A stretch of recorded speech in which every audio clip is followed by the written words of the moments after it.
इस वीडियो में हम लोग एक इम्पॉर्टेंट टॉपिक पढ़ने जा रहे हैं, पॉपुलेशन इंटरेक्शन। देखिए, ऑर्गेनिजम्स के बीच में मेनली टू टाइप के इंटरेक्शंस होते हैं। First is inter specific and second is intra specific. Intra specific interaction same species के ऑर्गेनिजम्स के बीच में होता है, जबकि इंटर स्पेसिफिक इंटरेक्शन दो डिफरेंट स्पीसीज के ऑर्गेनिजम्स के बीच में होता है। यहाँ हमें इंटर स्पेसिफिक इंटरेक्शंस को पढ़ना है। ये इंटरेक्शंस बेनिफिशियल भी हो सकते हैं, जिसे हम प्लस से रिप्रेजेंट करेंगे, हार्मफुल भी हो सकते हैं, जिसे माइनस से रिप्रेजेंट करेंगे, और अगर न्यूट्रल होगा इंटरेक्शन तो उसे हम जीरो से रिप्रेजेंट करेंगे। डिफरेंट टाइप के इंटरेक्शंस को हम एग्जाम्पल से समझेंगे। देखिए, दो स्पीसीज ग्रुप है, एक तरफ है लॉयन और दूसरी तरफ है डियर। इनके बीच में किस तरीके का इंटरेक्शन होगा? प्रेडेशन का। लॉयन डियर को खा जाएगा तो लॉयन बेनिफिटेड है और डियर को हार्म पहुंचता है, तो एक स्पीसीज तो बेनिफिटेड है, इसको हम प्लस साइन से रिप्रेजेंट करेंगे, और दूसरी स्पीसीज जिसको हार्म पहुंचता है उसे हम माइनस साइन से रिप्रेजेंट करते हैं। दूसरा एग्जाम्पल है कंपटीशन का। कंपटीशन सेम स्पीसीज के बीच में भी हो सकता है और डिफरेंट स्पीसीज के बीच में भी हो सकता है। कंपटीशन होता किस चीज़ के लिए है? फूड, स्पेस या मेट के लिए होता है। और यदि दो स्पीसीज के बीच में कंपटीशन है तो इसका इफेक्ट दोनों ही स्पीसीज पर नेगेटिव ही पड़ता है, क्योंकि कंपटीशन में दोनों ही को एक्स्ट्रा एफर्ट लगाना पड़ता है, तो दोनों ही नेगेटिव में जाती हैं। नेक्स्ट टाइप का इंटरेक्शन है पैरासिटिज्म। इसमें एक ऑर्गेनिज्म बेनिफिटेड होता है जबकि दूसरे को हार्म पहुंचता है। तो प्रेडेशन एंड पैरासिटिज्म दोनों ही में क्या होता है? एक स्पीसीज बेनिफिटेड होती है जबकि दूसरे को हार्म पहुंचता है। और नेक्स्ट टाइप ऑफ इंटरेक्शन है कमेंसलिज्म। इसमें एक ऑर्गेनिज्म बेनिफिटेड होता है जबकि दूसरा ऑर्गेनिज्म अनअफेक्टेड होता है, उस पर कोई भी इफेक्ट नहीं पड़ता। जैसे orchid growing as epiphyte on mango tree. देखो, ऑर्किड एक एयर प्लांट है, ये एयर से न्यूट्रिएंट एंड मॉइस्चर को एब्जॉर्ब करता है और ये मैंगो ट्री पर ग्रो करता है ताकि उसे प्रॉपर सनलाइट मिल सके। तो यहाँ मैंगो ट्री क्या है? Unaffected, neither benefited nor harmed, जबकि ऑर्किड बेनिफिटेड है। इसका दूसरा एग्जाम्पल है barnacles growing on the back of whale. देखो, ये छोटे छोटे बार्निकल्स हैं जो कि क्रस्टेशियन है, जो कि व्हेल या सी टर्टल पर अटैच हो जाता है उनकी बॉडी सरफेस से। जब व्हेल मूव करता है इन सर्च ऑफ फूड या टाइड आता है, तो इस केस में ये अपने फेदर लाइक स्ट्रक्चर, जिसे सीढ़ी कहते हैं, वो बाहर निकालते हैं और उससे फूड को कैप्चर कर लेते हैं। तो यहाँ पर बार्निकल्स बेनिफिटेड है क्योंकि उनको एक सरफेस मिल जाता है जिससे वो इजीली फूड को कैप्चर कर सकते हैं, जबकि व्हेल अनअफेक्टेड है। ये जो भी मैं एग्जाम्पल्स बता रही हूँ ना, ये सारे एनसीईआरटी में मेंशन है, तो ये आपको पढ़ना है। और इसका नेक्स्ट एग्जाम्पल है cattle egret and grazing cattle. ये जो इग्रेट्स हैं जनरली कैटल्स पर ही जाकर बैठ जाती हैं, उनके आसपास ही रहती हैं, क्योंकि जब कैटल्स ग्रेजिंग करते हैं तो उनके मूवमेंट की वजह से जो छुपे हुए इंसेक्ट्स हैं वो बाहर निकल आते हैं, जिससे इग्रेट्स इजीली पिकअप कर लेते हैं, खा जाते हैं। तो इग्रेट्स क्या है? बेनिफिटेड है, उनको फूड मिल जा रहा है उनकी वजह से, और ग्रेजिंग कैटल्स को कोई हार्म नहीं पहुंचता है, वो अनअफेक्टेड होते हैं। तो सी एनिमोन एंड क्लॉन फिश के बीच में भी कमेंसलिज्म होता है। तो क्लॉन फिश अपने आप को हाइड करने के लिए, प्रेडेटर से हाइड करने के लिए सी एनिमोन में जाकर के रहती है, और यहाँ पर सी एनिमोन न्यूट्रल है, उस पर ना बेनिफिट है ना कोई इसको हार्म है, और क्लॉन फिश को सेफ प्लेस मिल जाता है, वो बेनिफिटेड होती है। और अब नेक्स्ट टाइप ऑफ इंटरेक्शन है एमेंसलिज्म। इसमें एक स्पीसीज को हार्म पहुंचता है जबकि दूसरा अनअफेक्टेड होता है। देखो, पेनिसिलियम एक फंगस है, ये एक केमिकल प्रोड्यूस करता है एंटीबायोटिक, उसका नाम है पेनिसिलिन। तो पेनिसिलिन की वजह से जो बैक्टीरिया है उनकी डेथ हो जाती है, वो किल कर जाते हैं, मतलब वो हार्मफुल होता है उनके लिए, जबकि मोल्ड अनअफेक्टेड होते हैं। तो बैक्टीरिया पर क्या हुआ? नेगेटिव इफेक्ट, और पेनिसिलियम पर neutral, neither benefited nor harm. और अब लास्ट पॉपुलेशन इंटरेक्शन है म्यूचुअलिज्म। म्यूचुअलिज्म एक तरीके का सिम्बियोसिस है जिसमें दो ऑर्गेनिज्म एक दूसरे को बेनिफिट पहुंचाते हैं, जैसे कि लाइकेन, इसमें एल्गी और फंगी का कॉम्पोजिशन होता है, सिम्बियोटिक एसोसिएशन होता है, जिसमें एल्गल कंपोनेंट प्रोवाइड करता है फूड और फंगल कंपोनेंट प्रोवाइड करता है वाटर एंड मिनरल। नेक्स्ट है mycorrhiza, the symbiotic association between the fungi and roots of higher plants. इसमें फंगी न्यूट्रिएंट एब्जॉर्प्शन में हेल्प कराता है प्लांट को, और प्लांट बदले में शेल्टर और फूड प्रोवाइड करती है। मेडिटेरेनियन ऑर्किड ऑफरिस और इंसेक्ट यानी बी एंड बम्बल बी, इनके बीच में भी म्यूचुअलिज्म होता है। इसमें ऑर्किड का एक पेटल फीमेल बी की तरह अपीयर होता है, साइज में, कलर में, मार्किंग में। तो मेल बी यहाँ पर स्यूडो कॉपुलेट करती है, जिससे ऑर्किड का पॉलिनेशन हो जाता है, और बदले में बम्बल बी को मिलता है फ्रेग्रेंस एंड नेक्टर।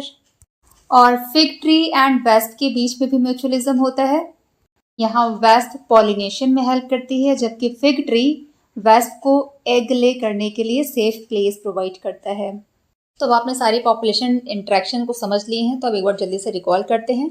तो first type of population interaction है प्रेडेशन, जिसमें एक स्पीसीज बेनिफिटेड होती है जबकि दूसरी को हार्म पहुंचता है। सेकेंड है कॉम्पिटिशन। तो कॉम्पिटिशन में दोनों ही स्पीसीज नेगेटिव में रहती हैं, दोनों को हार्म पहुंचता है। नेक्स्ट है पैरासिटिज्म। पैरासिटिज्म में भी एक बेनिफिटेड होती है और दूसरी हार्म्ड होती है, दूसरे को हार्म पहुंचता है। नेक्स्ट है कमेंसलिज्म। कमेंसलिज्म में एक बेनिफिटेड होती है जबकि दूसरी neither benefited nor harmed, unaffected होती है, न्यूट्रल होते हैं। Next type amensalism. इसमें एक स्पीसीज को हार्म पहुंचता है और जबकि दूसरा नाइदर बेनिफिटेड नॉर हार्म्ड, वो न्यूट्रल होता है। नेक्स्ट है म्यूचुअलिज्म। म्यूचुअलिज्म में दोनों ही स्पीसीज बेनिफिटेड होती हैं, दोनों पॉजिटिव रहती हैं। और अब हमें इन सारे को डिटेल में पढ़ना है, तो सबसे पहले स्टार्ट करते हैं प्रेडेशन। ये एक इंटर स्पेसिफिक इंटरेक्शन है जिसमें दो डिफरेंट स्पीसीज इन्वॉल्व होती हैं। इसमें एक प्रेडेटर होगा और एक प्रे होगा।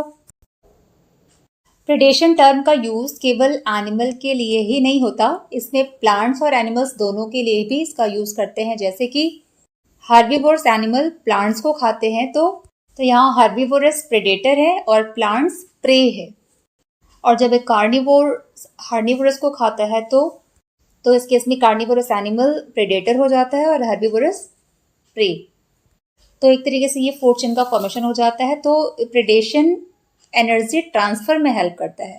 तो इसमें लोअर ट्रॉफिक लेवल से हायर ट्रॉफिक लेवल को एनर्जी का ट्रांसफर होता है।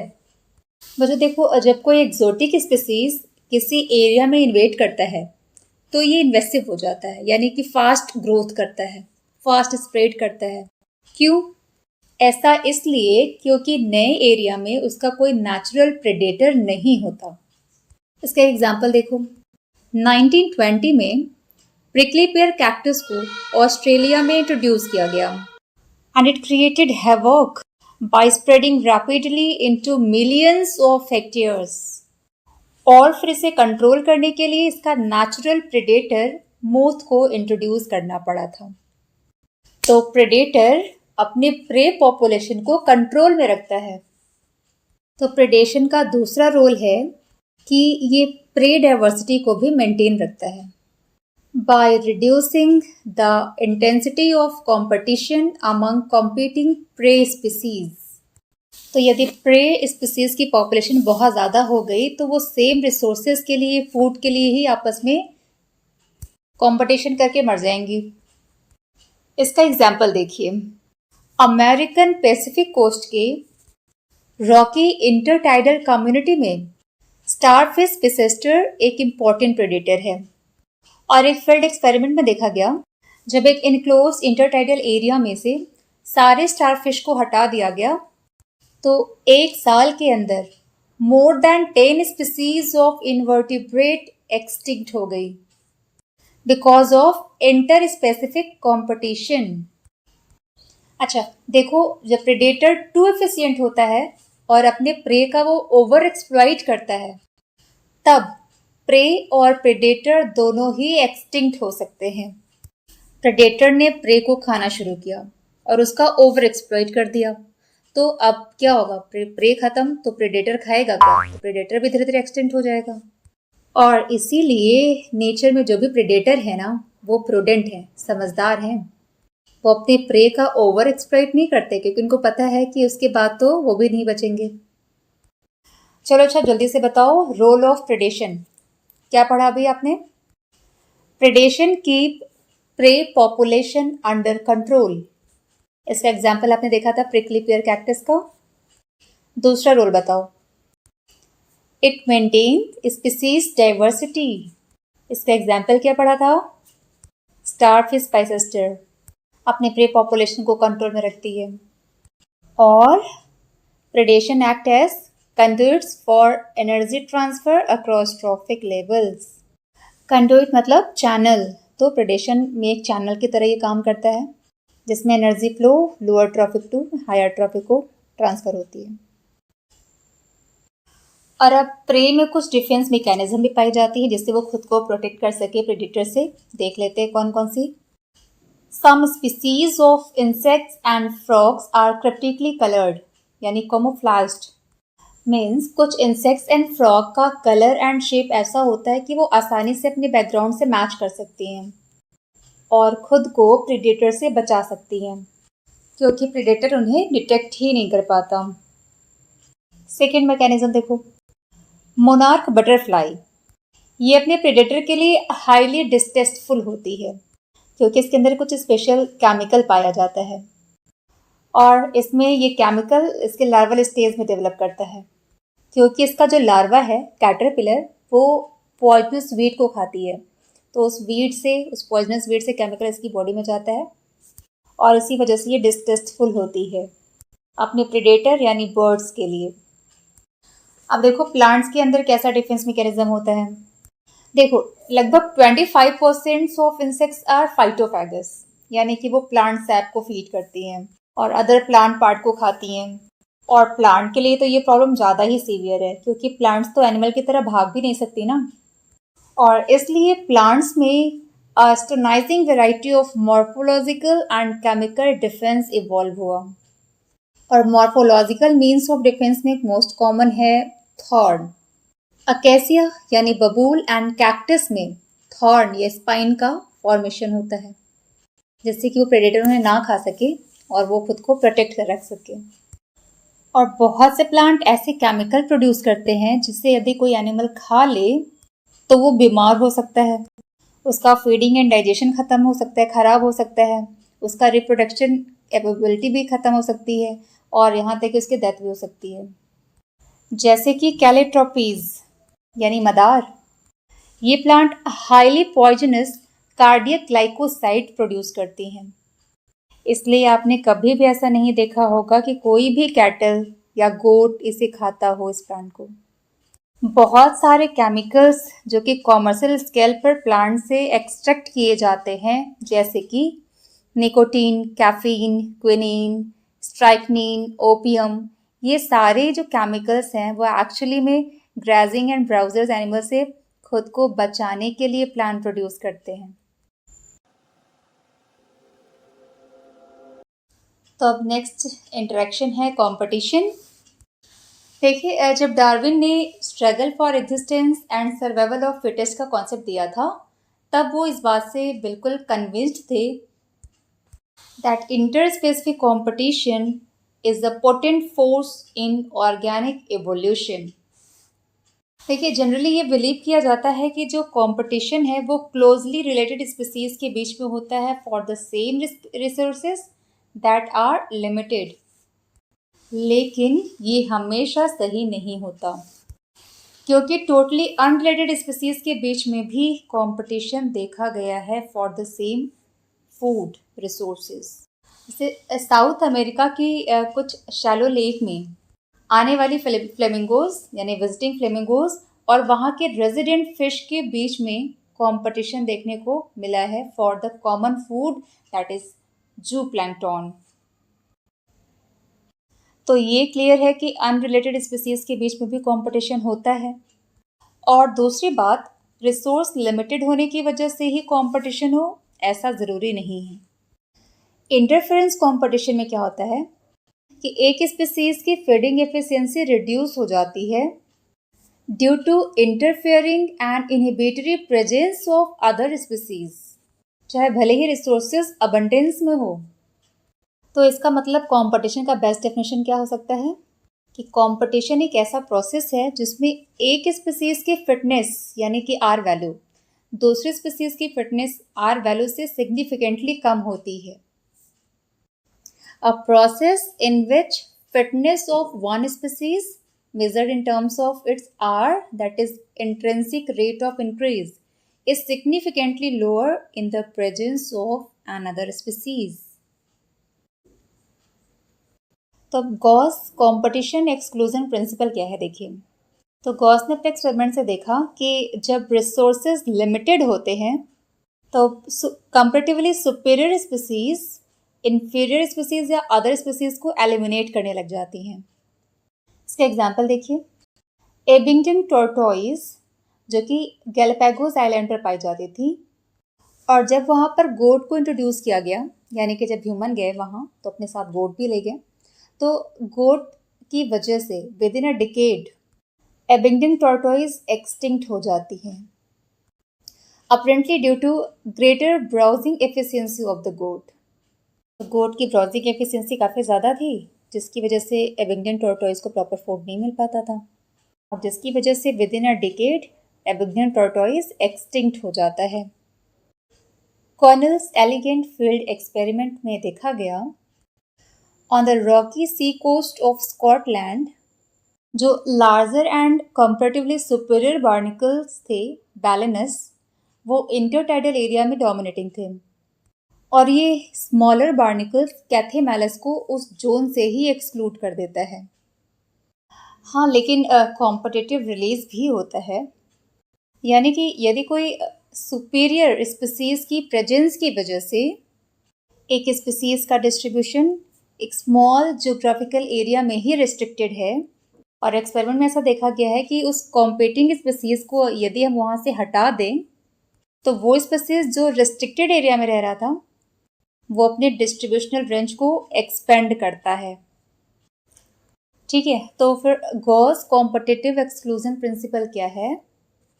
This principle state that two closely related species competing for the same resources cannot coexist and the comparatively inferior one will be eliminated eventually. जब Gauss ने अपना ये principal दिया था तब इतना ही पता चला था कि दो क्लोजली रिलेटेड स्पीसीज हैं तो वो कोएग्जिस्ट नहीं कर सकते हैं, लेकिन रिसेंट की स्टडीज़ इसे पूरी तरीके से सपोर्ट नहीं करती। तो यहाँ एक नई चीज़ देखने को मिली, रिसोर्स पार्टीशनिंग, यानी कि दो स्पीसीज जो सेम रिसोर्स के लिए कॉम्पीट कर रहे हैं वो कोएग्जिस्ट कर सकते हैं, वो अपने बीच होने वाले कंपटीशन को अवॉइड कर सकते हैं by choosing different times for feeding और डिफरेंट फोरेजिंग पैटर्न्स।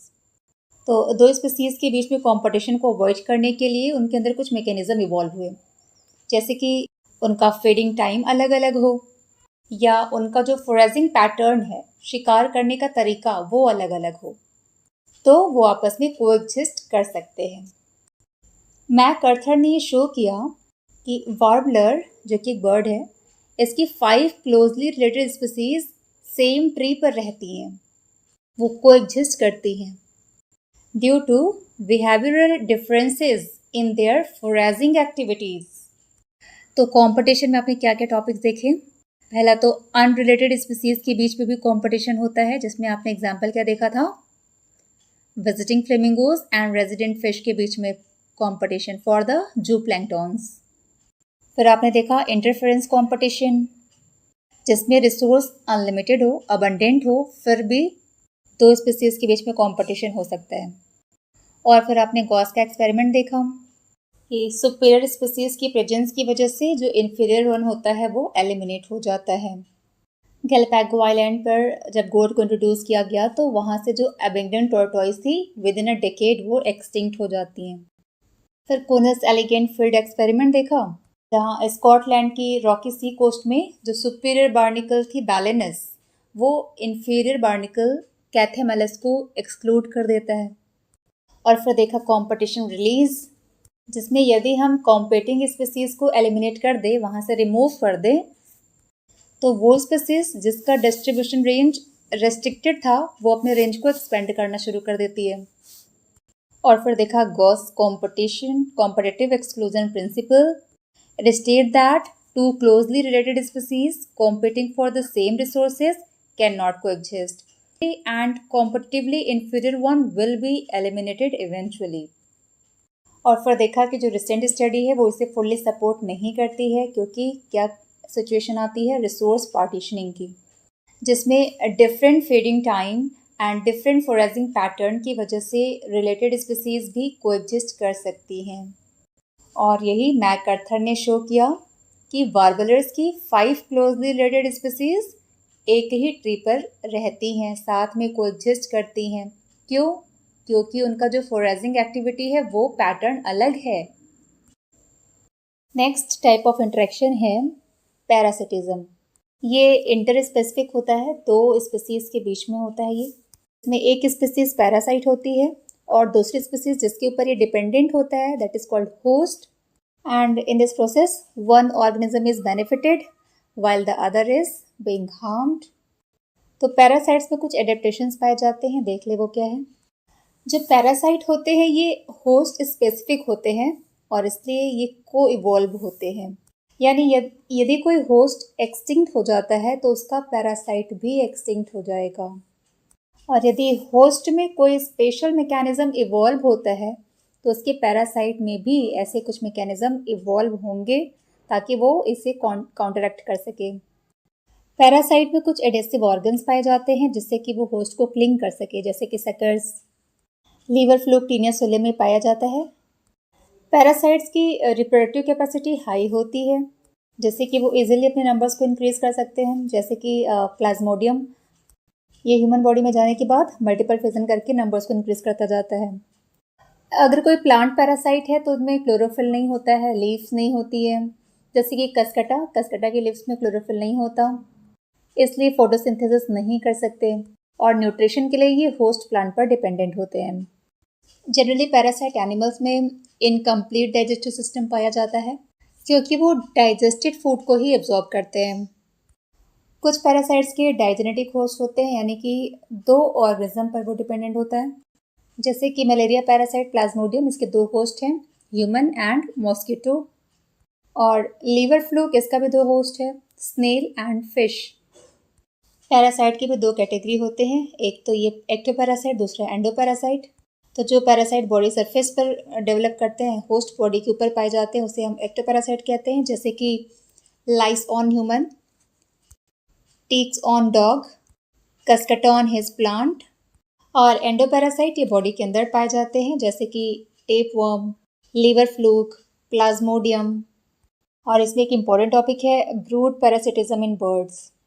इसमें एक बर्ड दूसरे ऑर्गेनिज्म के नेक्स्ट में अपना अंडा दे देती है और इसमें पैरासाइट बर्ड का जो एग है वो साइज और कलर में होस्ट के एग के जैसा ही होता है, जिसकी वजह से होस्ट बर्ड उसे डिटेक्ट ही नहीं कर पाती है और अपने एग के जैसे ही उसके एग का भी ध्यान रखती है।